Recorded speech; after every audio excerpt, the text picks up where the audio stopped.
Welcome to Canada Conversations, part of Delaware Debates 2016, produced by Delaware Public Media in collaboration with the University of Delaware's Center for Political Communication and with support from AARP.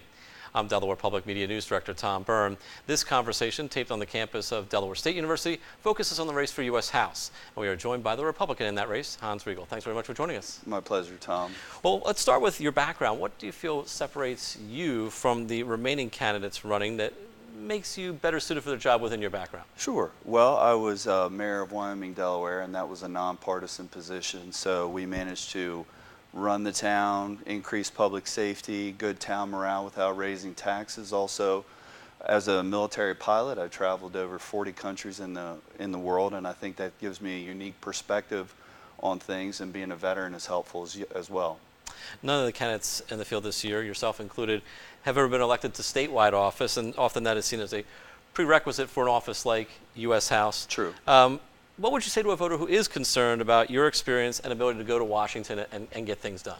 Sure. Well, I've worked across the aisle. I would say, my adult life has been in positions of responsibility and trust, whether it's being an airline captain, serving in the military. I was a professor here at Delaware State University for 7 years as well. So I think it's a good thing, actually, to be an outsider, so to speak. I do have some political experience, and I've helped with various campaigns, but to not have served in a statewide office, I don't think that's a hindrance at all. All right. Let's talk about some issues. Obviously, getting things done in Washington, D.C. has been very difficult in recent years. If elected, what do you feel you can do to help resolve the partisan divide that exists right now in Congress? Sure. I have experience, working in a nonpartisan way when I was the mayor, and I'm just going to keep an open ear. I mean, I'm taking this responsibility very seriously. I know that I'll be representing all 950,000 or so Delaware residents. So I'm going to devote myself to learning the issues, having an open mind. I do plan on remaining in D.C. most of the time when it's in session so that I can meet other people. And I think part of the divide is caused just by kind of two teams, opposite teams, and not interacting with each other. So I want to make friends with the other side and hopefully get some things done. Let's talk about jobs. Concerns about creating them, retaining them here in Delaware have certainly been front and center this year, particularly in the wake of the Dow-DuPont merger. What steps would you take, if elected, to help boost economic growth, increase wages, create jobs here in the first state and elsewhere? Sure.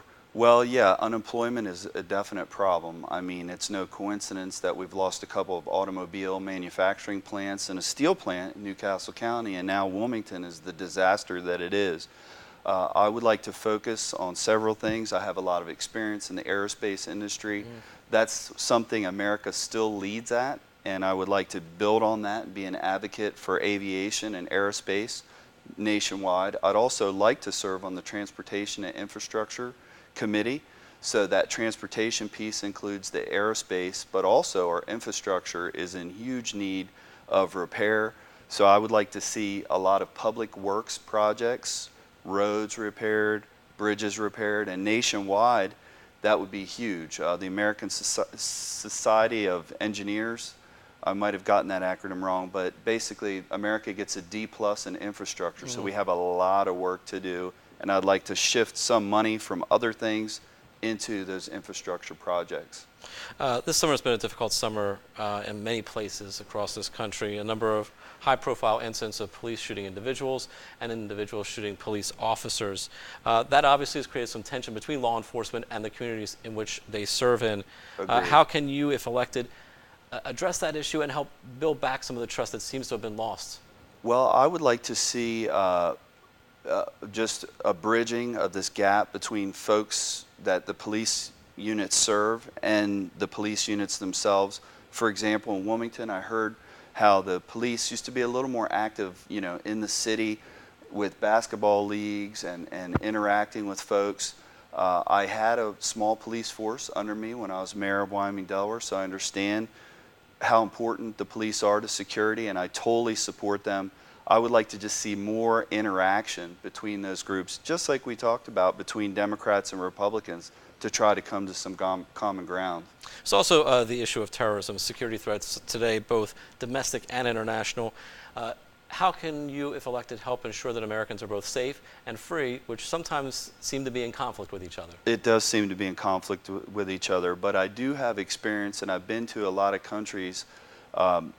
Perfect example is I flew into Israel and helped deliver some supplies for Patriot missile systems. So I see how important a strong military is. I'm a total backer of security, which would be domestic, as we talked about with police, and protection for our citizens domestically. Also, we need to have the right size military that can do the job, but also is efficient.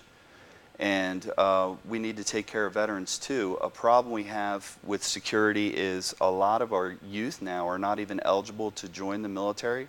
So that percentage that is, we really need to make sure that they are offered good incentives and benefits to carry on and serve for us, and that's why we need to take care of veterans as well.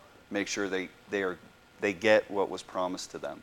Let's talk about immigration. That also remains a key issue. Yes. What is your position on undocumented immigrants here in the U.S. and America taking in refugees from war-torn countries like Syria? Sure. Well, I was publicly against that. I sent a letter to the News Journal, and I just am a little uneasy about letting unvetted illegal immigrants in, or immigrants that are unvetted in. I am the child of an immigrant. I believe in legal immigration. I have no problem with that. My name is Hans.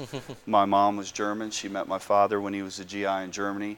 My first language is actually German, so I am okay with immigration.